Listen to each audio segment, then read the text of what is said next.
भगवती सूत्र में एक प्रसंग बताया गया है।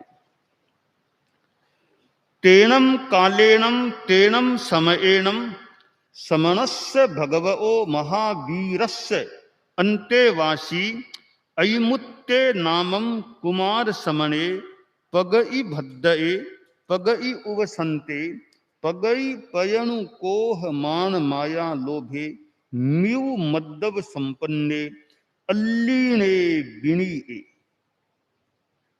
भगवान महावीर का एक शिष्य था। अति मुक्त नाम का कुमार श्रमण था। वह साधु प्रकृति से भद्र था और प्रकृति उपशांत शांत स्वभाव का प्रकृति उपशांत साधु था और प्रकृति से ही उसके कसाय क्रोध मान माया लोभ ये पतले थे, कृश थे, कमजोर थे और बड़ा कोमल म्यू मद्दव संपन्न मृदु मार्दव संपन्न था। बहुत आलीन था, विनीत था। यह अतिमुक्त नाम का या अतिमुक्तक मुनि कुमार श्रमण बताया गया है। वैसे तो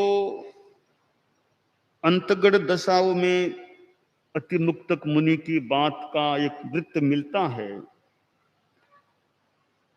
और जो व्याख्या है, व्याख्याकार वृत्तिकार है, उन्होंने तो बताया है कि वो अतिमुक्तक मुनि बहुत ही छोटा साधु बन गया था। बहुत छोटा कितना कि 6 वर्ष का था तभी साधु बन गया था। तो 6 वर्ष की उम्र में व्याख्या में वृत्तिकार ने जो बताया कि वो प्रवृत्त हो गया था। तो एक कोई विशेष ही घटना है और वृत्तिकार ने भी इस घटना को आश्चर्यजनक माना है कि 6 वर्ष में उनकी दीक्षा हो गई थी। और दीक्षा के बाद मानो बाल मुनि के रूप में था, छोटा साधु था, बड़ा अच्छा था, प्रकृति बहुत अच्छी थी बच्चे की। तो बाल मुनि था। एक बार वह वर्षा आ रही थी, वर्षा का समय था, तेज वर्षा, महावृष्टिकाय।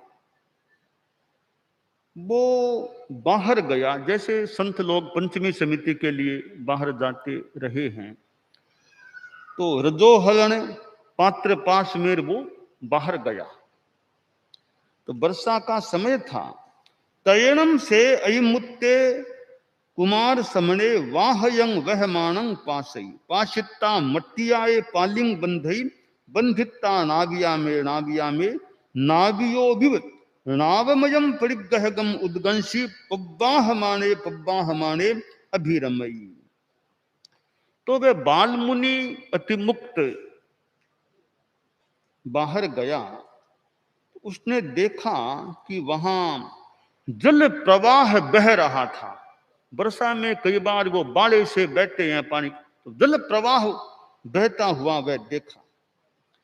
तो बच्चा था तो वो लगता है कुछ खेलने की सी वृत्ति हो गई, रमणे की वृत्ति हो गई। तो उस बाल मुनि ने वो जो जल प्रवाह था उसमें मिट्टी से पाल बांधी और फिर वो अपना जो पात्र था उसको उस पानी में मानो तराने लगा। उस पात्र को एक तरह से नौका नाव मान लिया और उसको यूं पानी में तराने लगा। तो खुद नाविक बन गया और पात्र को नौका के रूप में उस पानी में यूं डाल दिया। जल में वो यूं पात्र को चला रहा या तरा रहा है आश्रय, यूं इस रूप में वो खेलने लग गया। सामान्य भाषा में कहा गया जाता है मैं तिरू मारी नाव तिरे, मैं तिरू मारी नाव तिरे। इस रूप में वो पानी में खेलने लग गया। तो वह पानी में खेलने लग गया, तो दूसरे थोड़े प्रौढ़ या स्थविर मुनि स्थविर थे, उन्होंने उसको देखा कि तो पानी में खेल रहा है यूं। तो वे स्थविर मुनि थे, वे भगवान महावीर के पास आए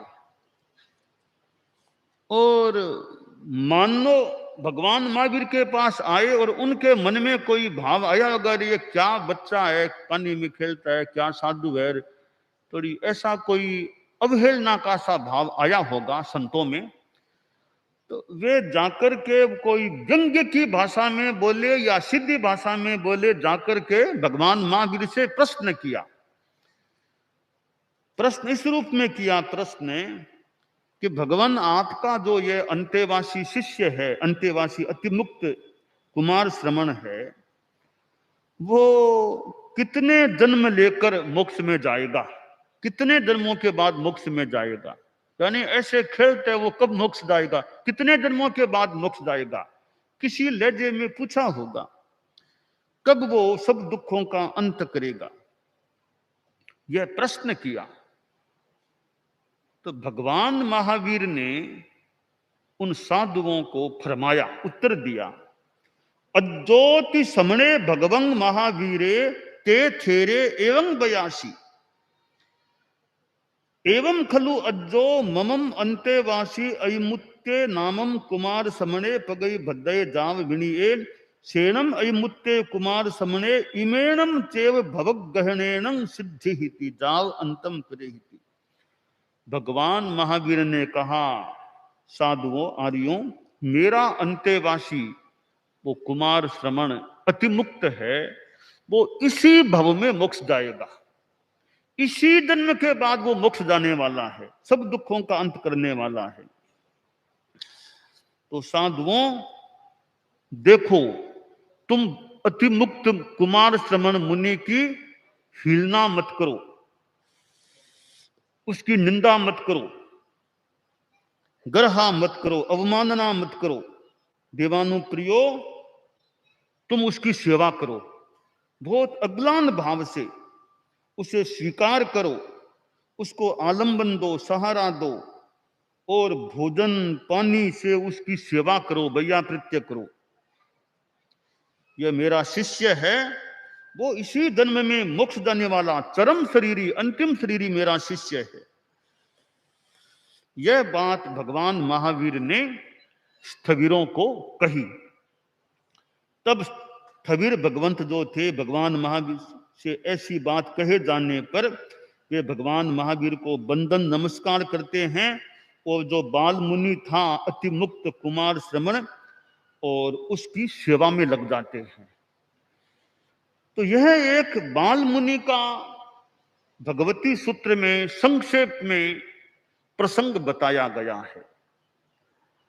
अब यहां हम चिंतन करें कि बाल मुनि, बाल दीक्षा आज भी होती है, भगवान महावीर के समय भी बाल दीक्षा हुई है, और जो वृत्तिकार ने लिखा वो बात अगर सही है तो वो तो 6 वर्ष का बच्चा था, उसको दीक्षित हुआ है, 6 वर्ष का बच्चा।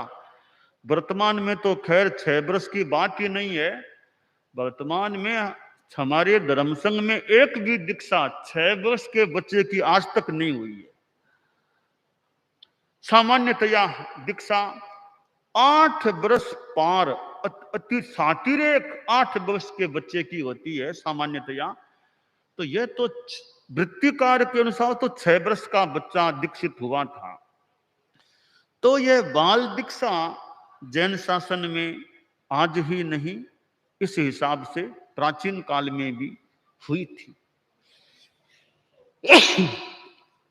अब जो दूसरी बात है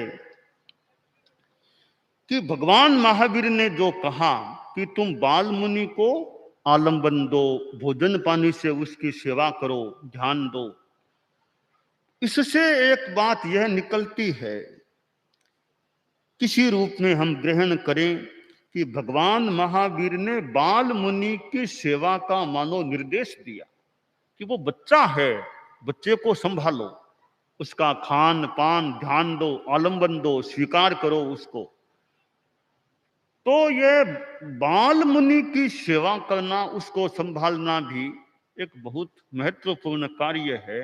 जैसे वृद्धों की सेवा का महत्व है, तो बच्चों की सेवा का भी महत्व है। कि बाल मुनि की सेवा हो और बाल मुनि को शिक्षण प्रशिक्षण मिले, और बाल मुनि अच्छा तैयार हो जाए, थोड़ा कई वर्षों में एकदम तैयार हो जाए, तो प्रतिभाशाली बाल मुनि हो तो कितना आगे सेवा करने वाला बन सकता है। तो भगवान महावीर ने जो भगवती सूत्र में वर्णन है, उस बाल मुनि की सेवा का निर्देश दिया कि सेवा करो इसकी। तो हमारे धर्म संघ में भी बाल मुनि ऐसे होते रहे हैं, अभी भी होते हैं।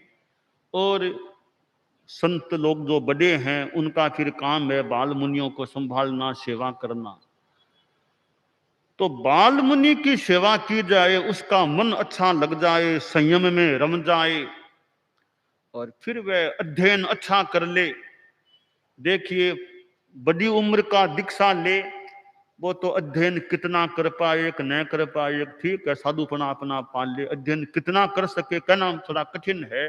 बाल मुनि प्रतिभाशाली हो, उसको अच्छा अवसर मिले, अच्छी उसकी सार संभाल हो, अच्छा शिक्षण प्रशिक्षण उसका हो, तो कितना वो तैयार हो करके अपनी साधना करने वाला, फिर बहुत अच्छी विशेष सेवा करने वाला बन सकता है।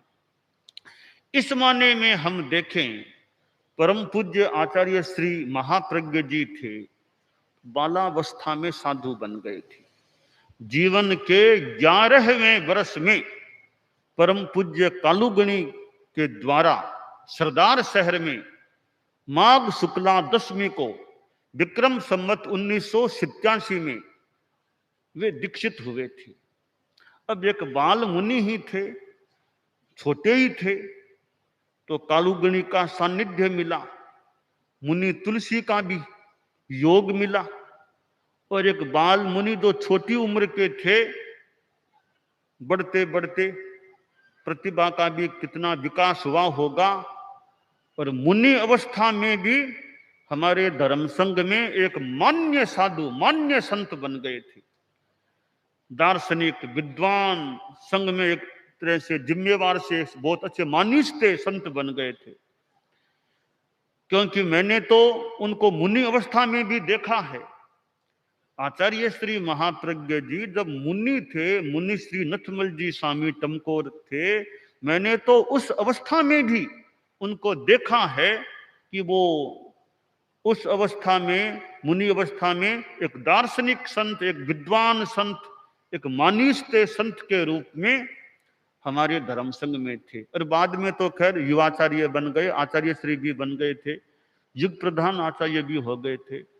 तो एक बालक संघ में आया, प्रव्रजित हुआ, और बाद में पढ़ा लिखा, तैयार हुआ, और करते करते धर्म संघ की बागडोर संभालने वाला बन गया।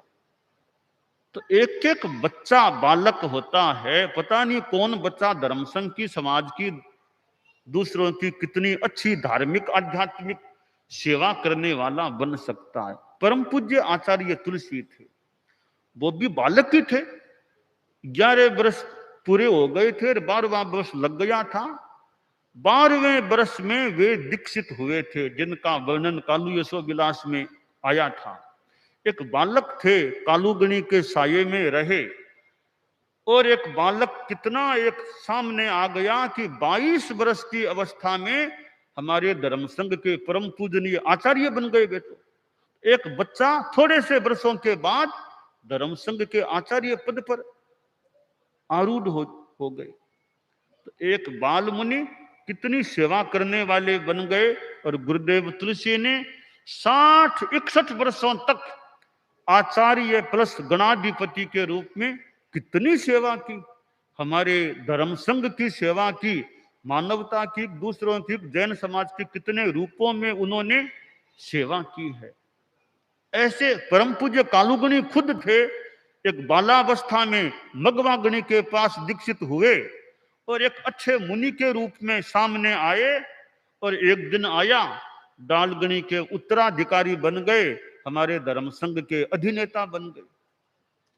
ऐसे अनेक बालक तो हमारे दयाचार्य थे, वो तो आज तक के हमारे आचार्यों में सबसे कम उम्र में दीक्षा लेने वाले थे, सबसे कम उम्र में। इतनी छोटी उम्र में जो हमारे आचार्यों में, तो आचार्य महाप्रज्ञ जी से भी छोटे थे दयाचार्य जब दीक्षा ली थी। और दयाचार्य बाल मुनि हमारे धर्म संघ में एक हुए, वो बाल मुनि कितने आगे बढ़ गए, अग्रणी बने, युवाचार्य बने, आचार्य बने, और कितने विद्वान, कितने ज्ञानी, कितने आगम वेत्तार, कितने ग्रंथों के प्रणेता, कितने एक श्रुतधर व्यक्तित्व और आचार्य के रूप में हमारे सामने आ गए। तो ये कई बालक जो दीक्षित होते हैं, फिर शिक्षित अच्छे हो जाते हैं, विकसित हो जाते हैं, तो वे कितना बड़ा कार्य करने वाले, सेवा करने वाले बन सकते हैं। हालांकि बड़ी उम्र में दीक्षा ले, उनका भी आत्मकल्याण तो हो ही सकता है।